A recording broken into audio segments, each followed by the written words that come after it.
The weekly garbage collection on Lunabase 3 followed the same boring schedule it had for 20 years. Two human workers in dirty overalls pushed their cart through the corridors, collecting waste from alien visitors who barely looked at them. The tall, blue-skinned Altani diplomat wrinkled his nose as they passed. The scaled Corvan trade representative made a disgusted sound in his throat. Primitives. The Corvan muttered to his companion. Look how they live, still using manual labor like animals. The human workers kept their heads down and continued their work. They had heard worse over the years, much worse. What the aliens did not know was that these two janitors were actually Dr. Rebecca Torres and Commander Alex Reed, two of Earth's most brilliant minds. The garbage cart contained sensors more advanced than anything the Galactic Council had ever seen. Every conversation, every data pad, every careless word spoken by visiting aliens was recorded and analyzed. The masquerade had been going on for 30 years now, ever since first contact. Earth had made a decision that day that would shape everything that followed. When the massive Altani ships appeared in Earth's skies, humanity's leaders made a choice that seemed impossible at the time.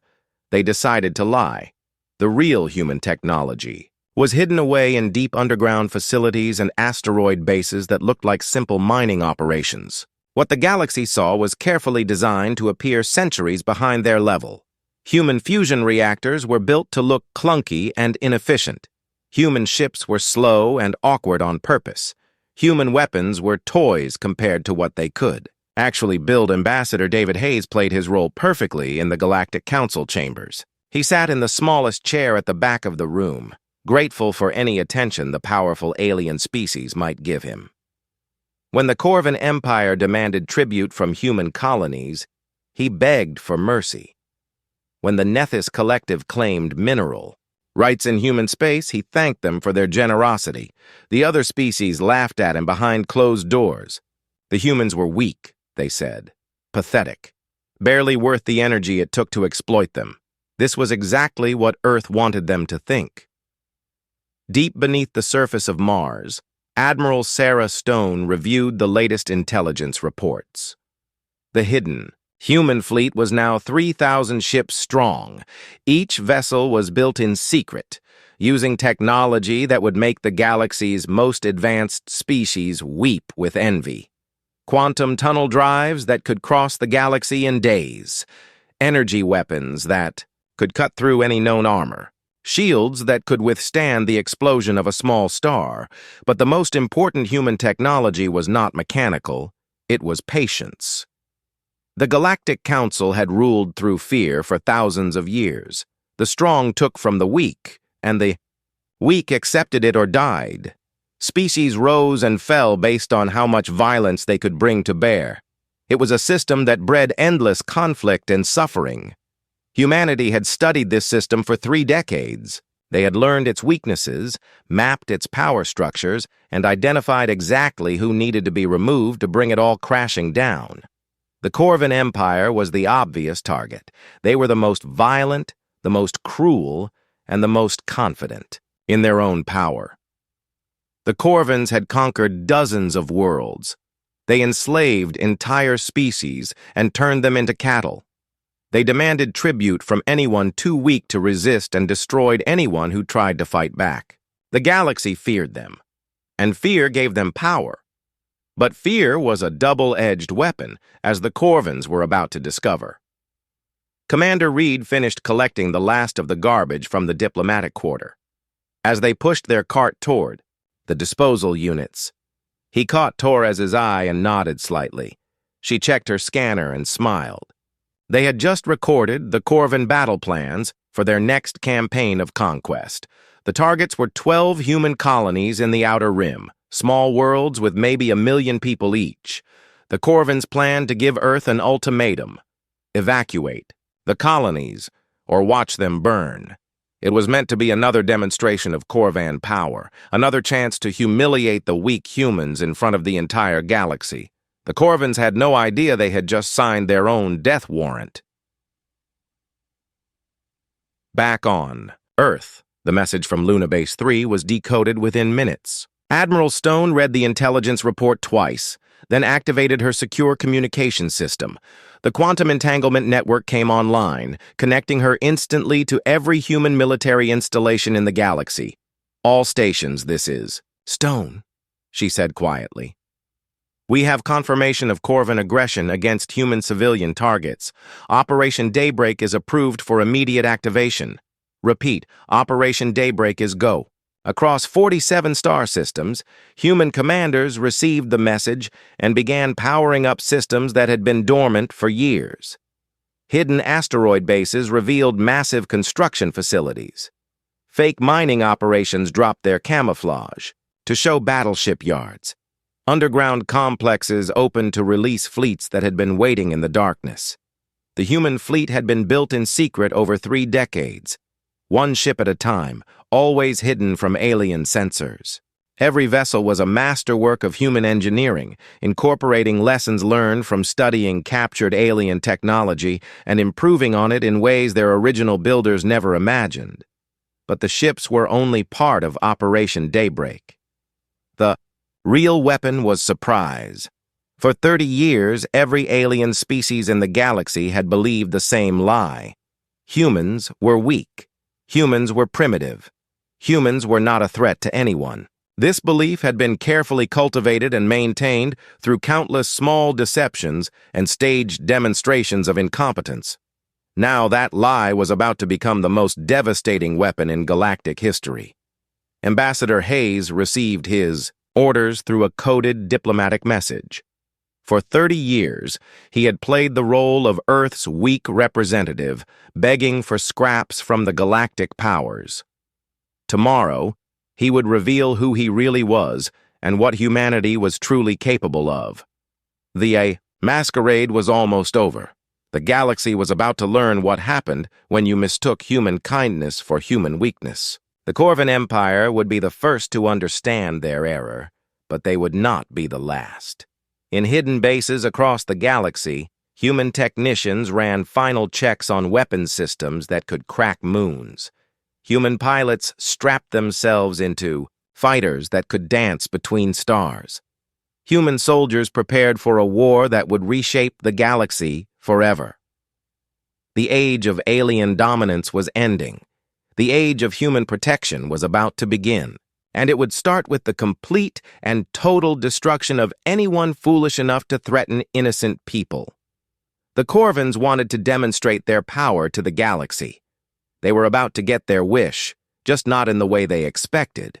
The red emergency lights in the Galactic Council chambers created long shadows across the floor.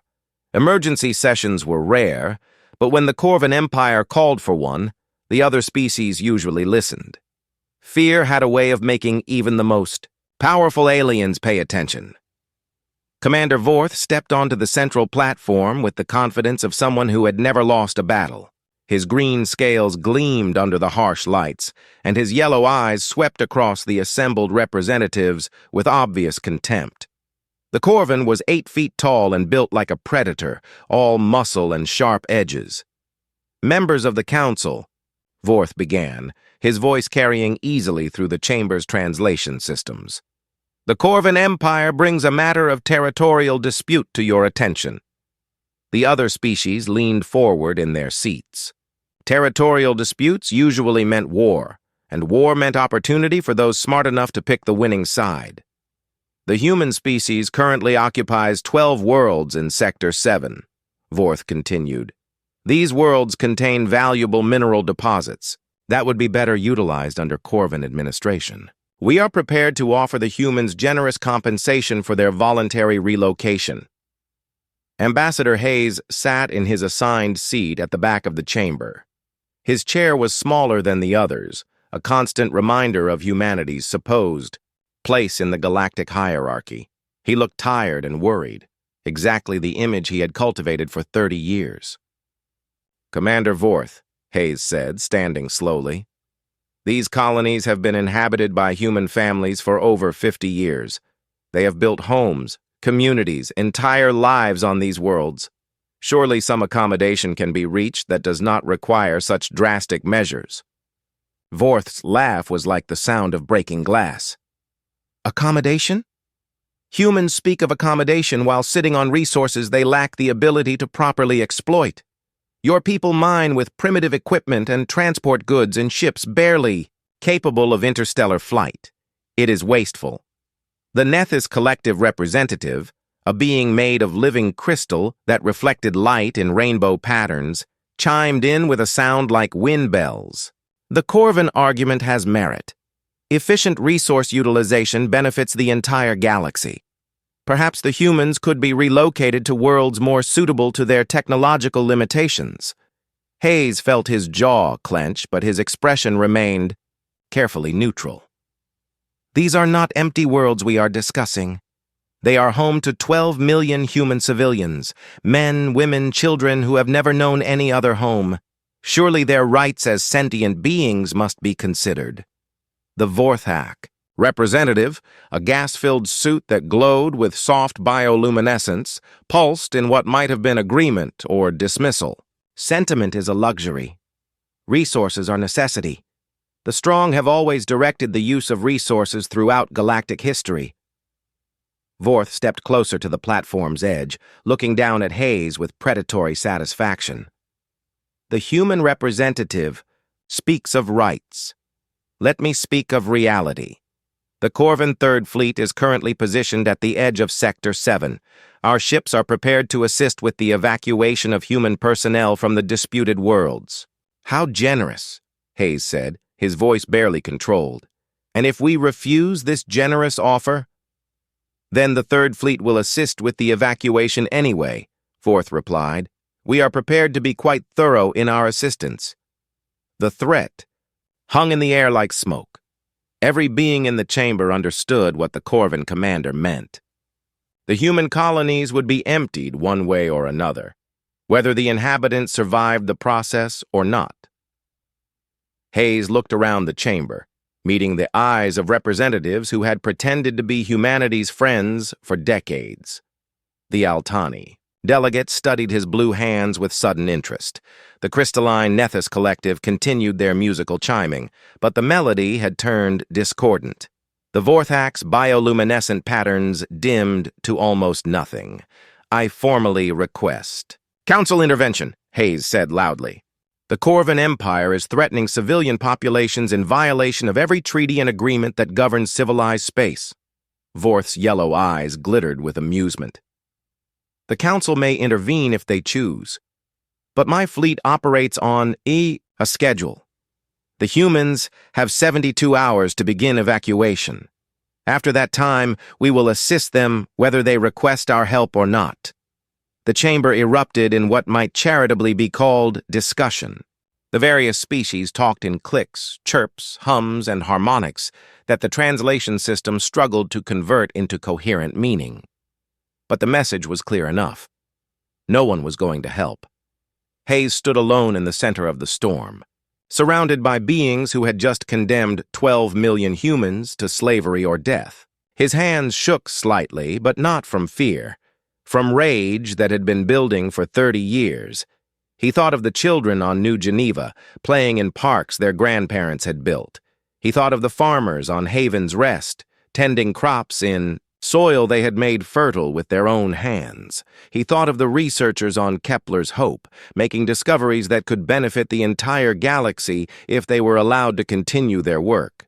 All of it would be destroyed because the Corvin Empire wanted easier access to some mineral deposits. And the galactic community would let it happen because humans were considered too weak to matter. The debate continued for another hour, but the outcome was never in doubt. When the vote was finally called, it was unanimous. The Galactic Council would not intervene in what they classified as a territorial dispute between sovereign powers. Hayes stood and bowed formally to the assembly as he had done 1,000 times before. I thank the Council for their consideration, he said in the humble tone that had fooled them all for so long. I will relay your decision to my government. As the session ended and the various species filed out, many of them avoided looking at Hayes. They knew what they had just done. They simply did not care. Vorth lingered as the chamber emptied, clearly enjoying the moment. "Your people fought bravely in their early wars," he told Hayes conversationally. "I have studied the historical records, but that was before they learned their place in the galaxy. Perhaps some of that ancient fire still burns in them. Perhaps," Hayes replied quietly. "I hope so," Vorth continued. "It will make the conquest more interesting." The Corvan commander left with his entourage, already making plans for the occupation of 12 human worlds. He had done this dozens of times before. The pattern was always the same. The weak species would try to evacuate, but they would be too slow and too disorganized. Most of their people would still be on the ground when the Third Fleet arrived. They would surrender quickly rather than see their civilians slaughtered. It was, Vorth reflected, almost boring in its predictability. Hayes waited until the chamber was completely empty before activating his secure communicator. The device looked like a standard diplomatic tool, but it was actually connected to the quantum entanglement network that linked every human facility in the galaxy. "Stone, this is Hayes. The ultimatum has been delivered as expected. 72 hours to evacuation of all 12 colonies in Sector 7. Admiral Stone's voice came through clearly, despite the impossible distance. "Understood. And the Council's response? Unanimous vote of non-intervention. We are officially on our own. Perfect. Operation Daybreak is already in motion. The Corvan Third Fleet is about to learn what human engineering is really capable of."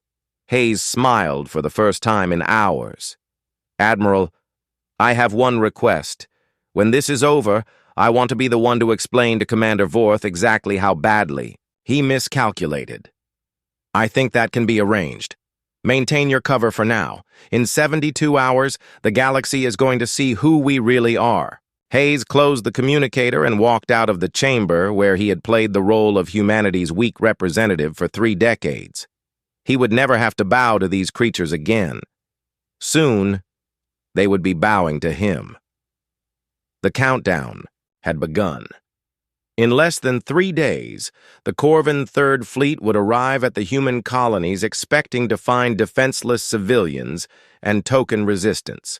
Instead, they would discover what happened when you threatened the children of a species that had spent 30 years preparing for exactly this moment. The masquerade was almost over. The revelation was about to begin. The bridge of the Corvan dreadnought Talon of Victory hummed with satisfied confidence.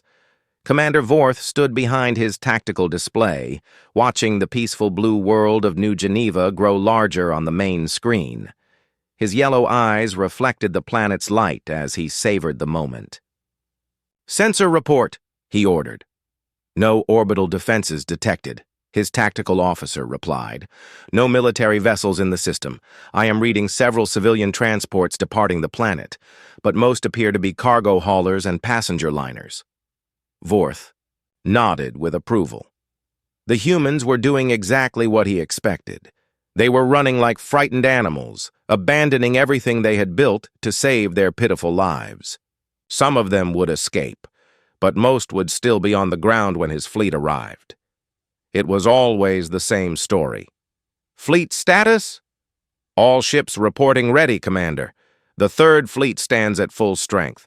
47 vessels ranging from destroyers to dreadnoughts." Vorth's fleet was a thing of beauty and terror.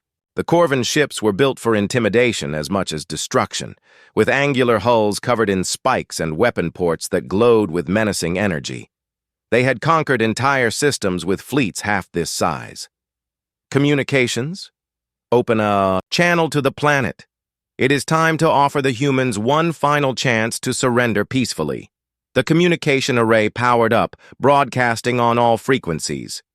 Vorth straightened his shoulders and put on his most predatory smile. This was always his favorite part. But before he could speak, something impossible happened. The stars moved. What Vorth had taken for distant stellar bodies suddenly shifted position, revealing themselves to be something entirely different. Something that should not exist. "Commander," his sensor officer said, his voice cracking with disbelief, "I am detecting massive artificial constructs throughout the system. They were completely invisible to our sensors until they began moving. The largest of the hidden ships decloaked first. The Prometheus was a 3-kilometer beast of black angular metal that made the Corvan dreadnoughts look like toys. Its hull was covered with weapon ports and sensor arrays that defied every known principle of galactic technology. "Impossible!" Vorth breathed. "The humans do not possess such vessels." But even as he spoke, more ships were revealing themselves. Dozens of them, then hundreds. They had been hiding in plain sight for years, disguised as asteroids, space debris, and background radiation. The entire system was actually a massive military installation that had been waiting patiently for exactly this moment. "Commander, I am reading energy signatures unlike anything in our databases. These vessels appear to be armed with weapons of completely unknown design." Vorth's confidence began to crack. This was not supposed to happen. The humans were weak, primitive. They barely had interstellar flight capability. The intelligence reports had been very clear on that point. "Open fire," he ordered. "Destroy them before they can fully deploy." The Corvan Third Fleet unleashed its fury. Energy beams and plasma torpedoes filled space with deadly light. It was enough firepower to crack a moon, concentrated on the lead human vessel. The weapons struck the Prometheus and simply disappeared. The human ship's shields absorbed the entire barrage without even flickering. "Direct hit. No effect," the tactical officer reported in a voice that had gone completely flat with shock. From the bridge of the Prometheus, Admiral Stone watched the Corvan attack with cold satisfaction. The aliens had just revealed exactly how primitive their weapons really were. Human shield technology was based on principles that would not be discovered by galactic science for another 1,000 years. "Return fire," Stone ordered quietly.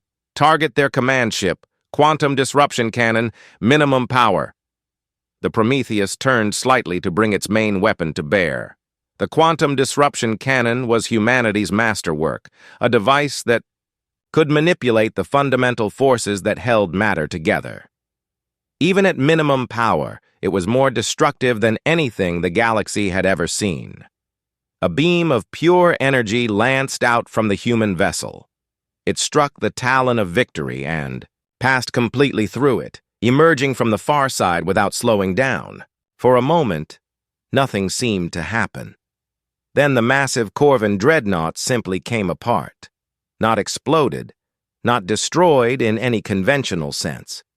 It just ceased to exist as a coherent structure, its atoms separating and drifting away like dust in the solar wind.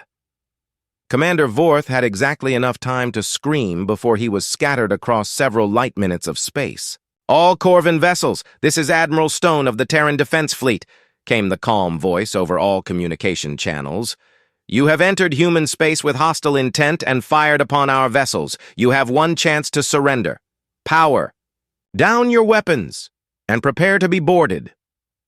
The remaining 46 ships of the Corvan Third Fleet tried to run. They activated their faster-than-light drives and attempted to escape the system before the humans could destroy them all. They never made it past the orbit of New Geneva's outer moon. The human ships moved like nothing the galaxy had ever seen. Their quantum tunnel drives allowed them to appear instantly anywhere in the system, cutting off escape routes before the Corvans even knew they were being pursued. Human fighters swarmed around the fleeing vessels like angry hornets, their weapons, systems cutting through Corvan armor like paper. The battle lasted exactly 14 seconds from first shot to final surrender. When it was over, the pride of the Corvan military was reduced to drifting wreckage and emergency pods. Of the 47 vessels that had entered human space with such confidence, only 12 remained intact, and those only because their crews had surrendered quickly enough to avoid being vaporized, but the destruction of the Third Fleet was only the beginning. In 46 other star systems across Corvan space, similar scenes were playing out. The hidden human fleet emerged from asteroid bases and camouflaged stations that had been dismissed as mining operations for decades. Corvan fortress worlds that had stood unconquered for millennia fell in minutes to human assault fleets that seemed to appear from nowhere. The reptilian empire's vaunted military was being systematically dismantled by an enemy they had considered beneath notice. Every Corvan battle station, every military installation, every ship larger than a scout vessel was being hunted down and destroyed with ruthless efficiency. The humans moved through Corvan space like a plague of steel and fire, leaving only burning wreckage in their wake. But they were careful to avoid civilian targets. Corvan cities remained untouched. Corvan merchant vessels were allowed to flee. This was not genocide. This was surgical removal of a military threat. On New Geneva, the human colonists who had been preparing for evacuation watched the battle through their telescopes with growing amazement. Children who had been crying in fear were now cheering as the burning remains of Corvan ships lit up their sky like fireworks.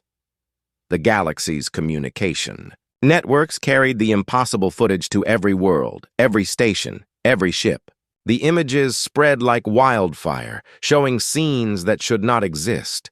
Human vessels that dwarfed anything in galactic databases, weapons that could destroy entire fleets with single shots, technology that was clearly centuries ahead of what any species possessed. In the Galactic Council chambers, emergency sessions were being called as fast as the representatives could assemble. The same beings who had voted to abandon humanity to Corvan aggression were now desperately trying to understand what they had just witnessed. The Altani delegate played the battle footage for the 10th time, his blue face pale with shock. This is impossible. Our intelligence reports clearly stated that human technology was primitive. Their ships were slow and inefficient. Their weapons were inadequate for serious military action. The crystalline Nethys collective chimed in harmonies that conveyed pure confusion. The data does not correlate with observed reality. Either our intelligence was completely wrong, or the humans have been deliberately deceiving us about their capabilities. The Vorthak representative's bioluminescent patterns pulsed with what might have been fear. If the humans have been hiding this level of technology, what else have they been hiding? What other capabilities do they possess that we know nothing about? But it was the Altani delegate who asked the question that chilled everyone in the chamber. If they had this power all along, why did they hide it? Why allow themselves to be treated as inferiors for 30 years? The answer to that question would reshape the galaxy's understanding of humanity forever. But first, the Corvan Empire had to learn exactly what happened when you threatened the children of a species that had spent 3 decades preparing for exactly this moment. The revelation was complete. The masquerade was over. Now it was time for the reckoning. The throne room of the Corvan Emperor had never been designed to hold a creature who was afraid. Every surface was covered with trophies from conquered worlds. The walls displayed the weapons of defeated enemies. The floor was made from stones, quarried from the rubble of obliterated civilizations. For 1,000 years, this had been a place where only the victorious stood. Emperor Krex sat on his throne of black metal, his massive claws gripping the armrests until they left gouges in the ancient alloy. His yellow eyes, which had struck terror into countless species, now held something they had never contained before: fear. The holographic display in front of him showed the complete destruction of his military. In less than 72 hours, the human fleet had systematically eliminated every Corvan battle group, every fortress world, every military installation of any significance. The empire that had taken 1,000 years to build was being dismantled like a broken machine. "Report!" he growled to his surviving generals.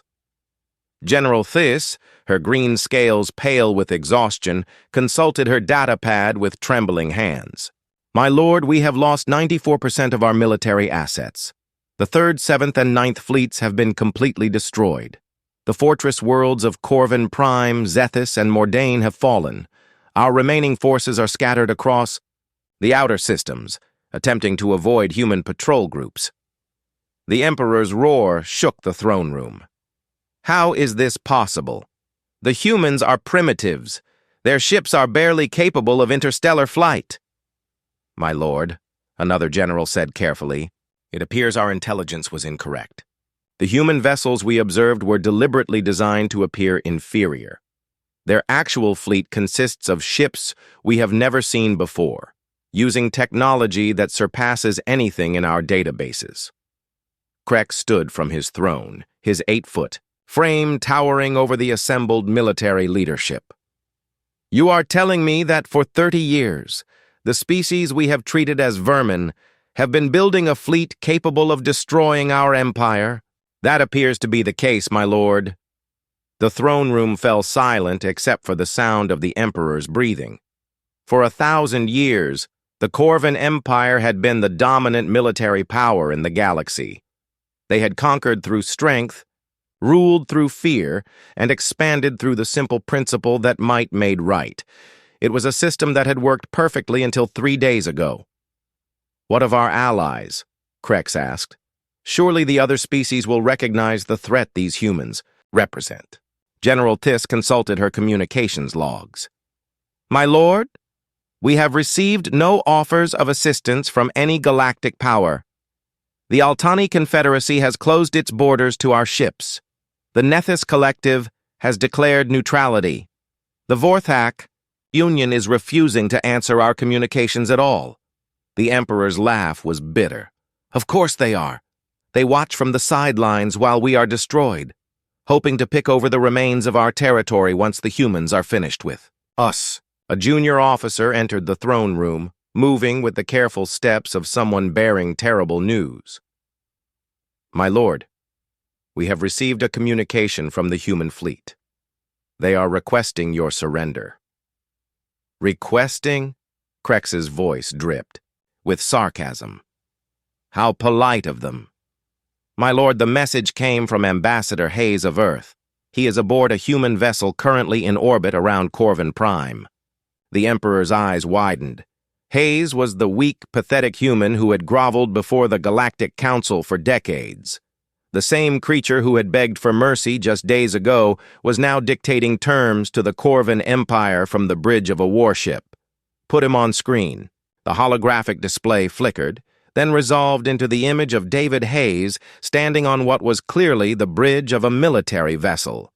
But this was not the same man who had spent 30 years playing the role of humanity's humble representative. His posture was straight, his eyes were hard, and his voice carried the authority of someone accustomed to being obeyed. Emperor Krex, Hayes said without preamble, I am here to offer you terms for surrender. Terms? Krex snarled. You dare to offer me terms, human? I am the ruler of the greatest empire in galactic history. Hayes's expression did not change. You were the ruler of an empire built on the suffering of innocent people. That empire no longer exists. Your military has been destroyed. Your fortress worlds have fallen. Your allies have abandoned you. The only question now is whether you will surrender with dignity or be dragged from your throne in chains. The Emperor looked around his throne room, taking in the faces of his generals. They all wore the same expression. They knew the war was over. The only question was, how many more of their people would die before their leader accepted reality? What are your terms? Krex asked finally. Complete and unconditional surrender. All Corvan military personnel will lay down their arms and submit to human authority. All conquered worlds will be granted immediate independence. All slave populations will be freed. Reparations will be paid to every species that suffered under Corvan rule. And what of my people? What of the Corvan homeworld? Hayes leaned forward, slightly. Your civilian population will be protected under the Terran Protection Accords. No Corvan citizen will be harmed. Your homeworld will remain under Corvan control, but your government will be reorganized under human supervision. You expect me to accept the destruction of everything my people have built? I expect you to accept responsibility for the suffering your people have caused. The Corvan Empire was built on conquest and slavery. That ends now. Krex was quiet for a long moment, staring at the human who had somehow become the architect of his empire's destruction. And if I refuse? Hayes's voice remained calm, but his words carried the weight of absolute certainty. Then we will continue what we started. Every Corvan military installation in the galaxy will be destroyed. Every ship that resists will be vaporized. Every government facility will be occupied by human forces. The only difference will be that thousands more of your people will die unnecessarily. The Emperor looked at his generals one more time.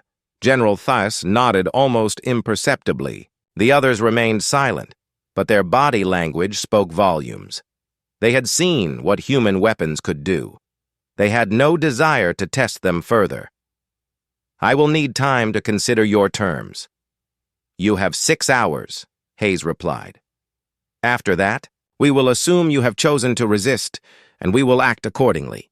The communication ended, leaving the Corvan leadership alone with the wreckage of their 1,000-year empire. For minutes, no one spoke. The silence was broken only by reports coming in from across Corvan space. More ships destroyed, more installations captured, more evidence that the war was already over. My lord, General Thais said finally, we cannot win this war. The humans have technology we cannot match, numbers we cannot equal, and strategic positions we cannot assault. Continuing to fight will only result in the deaths of our people. Emperor Krex walked to the great window that looked out over his capital city. Below him, millions of Corvan civilians went about their daily lives, unaware that their world was about to change forever. They trusted him to protect them, just as his ancestors had protected their ancestors for 1,000 years. But the galaxy had changed. The rules that had governed it for millennia no longer applied. The strong no longer had the right to prey on the weak, because there was now something stronger than anyone had imagined. Prepare the surrender documents, he said quietly. The Corvan Empire dies today. As news of the surrender spread across the galaxy, the full magnitude of what had happened began to sink in. The most powerful military force in known space had been defeated in less than a week by a species that everyone had considered harmless primitives. In the Galactic Council chambers, emergency sessions continued around the clock. The same representatives, who had voted to abandon humanity to Corvan aggression, were now desperately trying to understand the new reality they faced.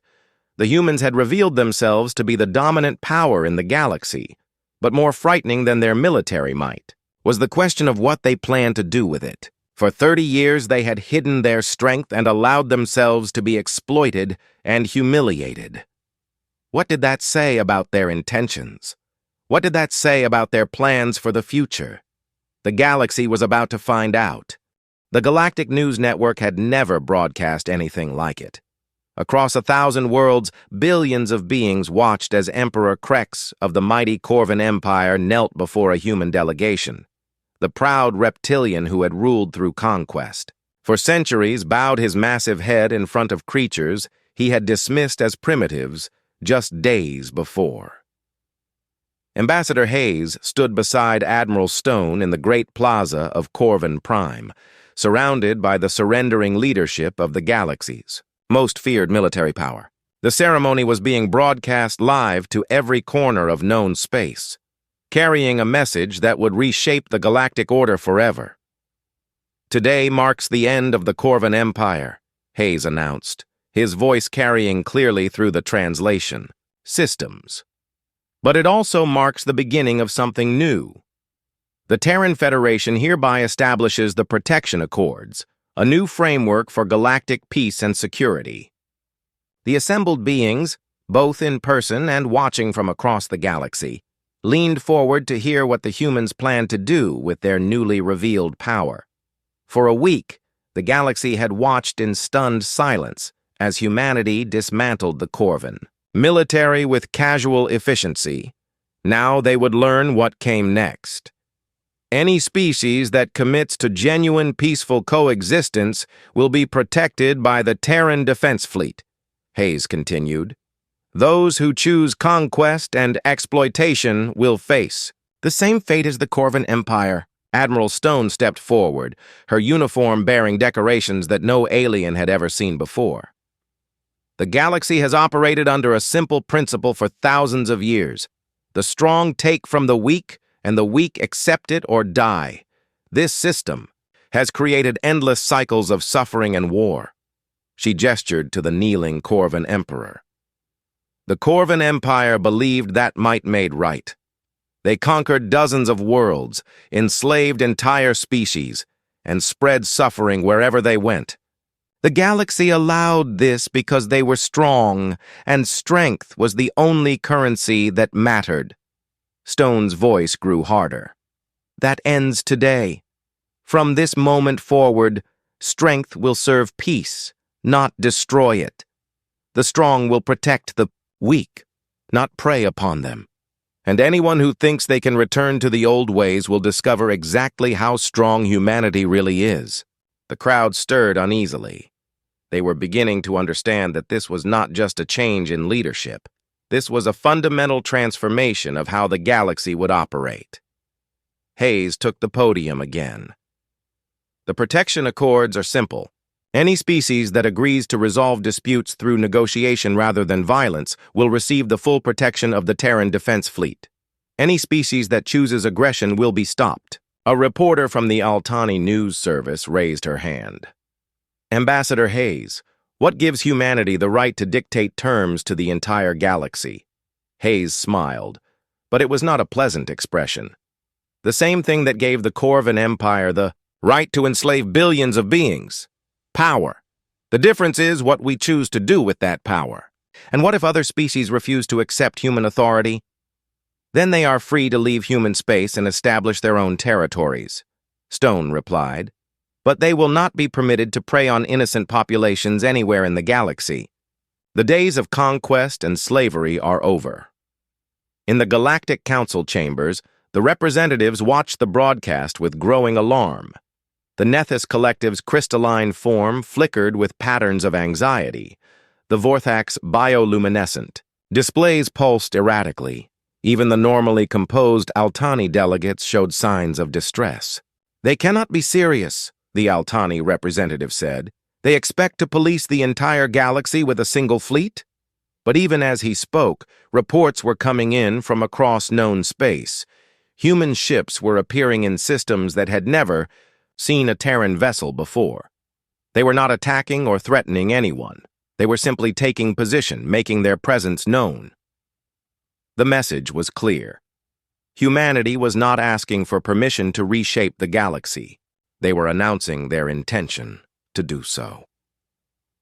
On Corvan Prime, the ceremony continued with the formal signing of the surrender documents. Emperor Krex signed his name with claws that shook slightly, officially ending 1,000 years of Corvan dominance. But Hayes was not finished. The Corvan Empire committed countless atrocities over the centuries. Entire species were enslaved or driven to extinction. Worlds were stripped of their resources and left barren. The suffering caused by Corvan aggression cannot be undone, but it can be addressed. He turned to face the cameras directly. Every species that suffered under Corvan rule will receive reparations. Every world that was conquered will be granted immediate independence. Every population that was enslaved will be freed and given the resources they need to rebuild their societies. The implications hit the watching galaxy like a physical blow.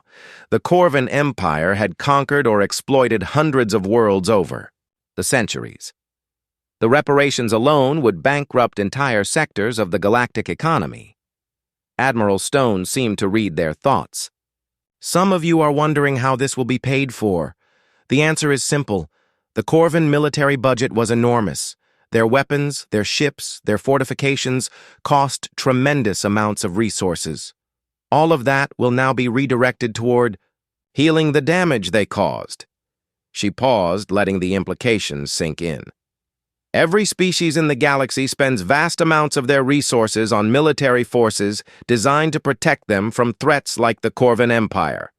Under the protection accords, those resources can be redirected toward improving the lives of your people. A Vorthak reporter pulsed a question. What guarantee do we have that humanity will not become the next Corvan Empire? What stops you from using your power to conquer rather than protect? Hayes stepped forward again. An excellent question. The answer is simple.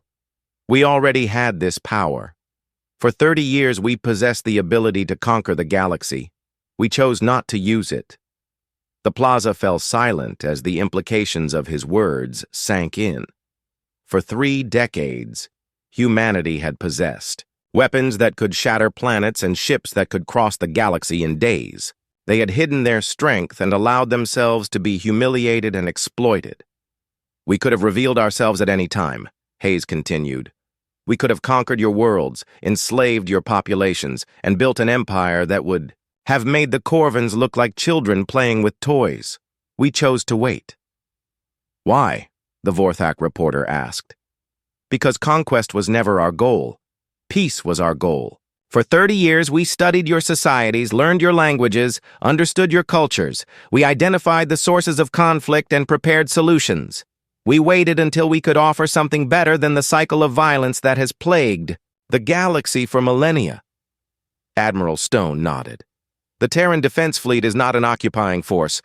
It is exactly what the name suggests. A defensive organization dedicated to protecting innocent people from those who would harm them. She gestured to the Corvan delegation. The Corvan homeworld will remain under Corvan control. Their people will govern themselves. But their military will be disbanded, and their government will be reorganized to serve their citizens rather than conquest. The ceremony concluded with the raising of the Terran flag alongside the flags of newly liberated worlds. As the crowds dispersed, the galaxy began to grapple with its new reality. In hidden chambers across known space, the leaders of various species held emergency meetings. Some discussed resistance, but the footage of Corvan ships being vaporized by single shots from human weapons made such talk seem futile. Others debated accommodation, wondering what price humanity would demand for their protection. But on 1,000 worlds, in the homes of ordinary beings who had lived in fear of conquest and slavery, there was something that had been rare in the galaxy for millennia. Hope. Children who had grown up expecting to be conscripted into alien armies could now dream of peaceful futures. Parents who had worked to pay tribute to distant empires could now labor for their own families. Scientists who had hidden their discoveries to prevent them from being weaponized could now share their knowledge freely. Ambassador Hayes stood on the observation deck of the Prometheus, looking out at the stars that humanity now protected. Admiral Stone joined him, watching the lights of ships carrying aid to newly liberated worlds. "Do you think it will work?" Stone asked. "Can we really end thousands of years of cyclical violence?" Hayes was quiet for a moment, considering the question. "The Corvans conquered through fear. They ruled through strength. But fear fades, and strength can be overcome. We are offering something different." "What?" "Hope. The promise that things can be better. That the strong can protect rather than exploit. That peace is possible." Stone nodded. "And if some species choose to test our resolve?" Hayes's expression hardened. "Then they will learn what the Corvans learned. That humanity's greatest strength is not our weapons or our ships. It is our absolute commitment to protecting innocent people." Across the galaxy, the new order was taking shape. Human ships patrolled former conflict zones, their presence ending. Wars that had raged for centuries. Human negotiators worked with species that had been enemies for millennia, helping them find peaceful solutions to ancient disputes. The age of conquest was ending. The age of protection had begun. And it had started with the simple recognition that sometimes the kindest species made the most dangerous enemies. Earth had acted powerless for 30 years, allowing the galaxy to believe that humans were weak and primitive. Now the galaxy understood the truth. Humanity's peace had been a lie, but it was a lie told in service of a greater truth. The strong could choose to protect rather than conquer. The powerful could, choose to serve rather than rule. And when innocent people were threatened, there was no force in the galaxy more dangerous than a species that valued peace enough to fight for it. The masquerade was over. The revelation was complete. The reckoning had been delivered. Now came the hardest part of all, building something better from the ashes of what came before.